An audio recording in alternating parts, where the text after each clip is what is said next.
You just spent time and money replacing the blower motor in your F-150, but the AC vents are still pushing absolutely zero air.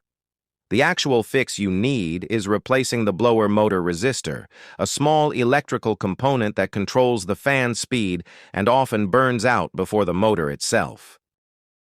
This resistor is the gatekeeper for your AC and heater airflow. When you turn the fan dial on your dash, you are sending a signal to this resistor to adjust the electrical current flowing to the blower motor. Over time, the constant heat generated by the electrical resistance causes the internal solder joints to fail or the thermal fuse to blow entirely.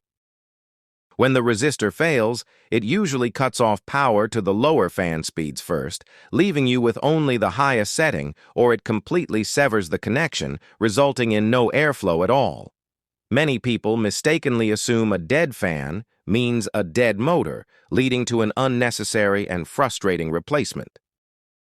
Locating this component in an F-150 is straightforward. It is typically mounted directly into the HVAC plenum box behind the glove compartment.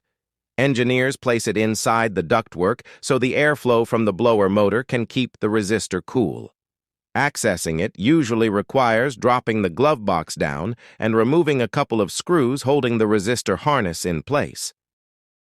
Swapping it out is a fast process. You simply disconnect the negative battery terminal for safety, unplug the electrical connector from the old resistor, remove the mounting screws, and pull the burnt unit out. Insert the new resistor, secure it, and plug the harness back in.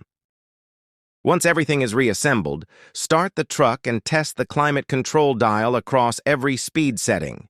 You will immediately feel the blower motor spinning up properly, restoring cold AC airflow to the cabin without any trips to the dealership.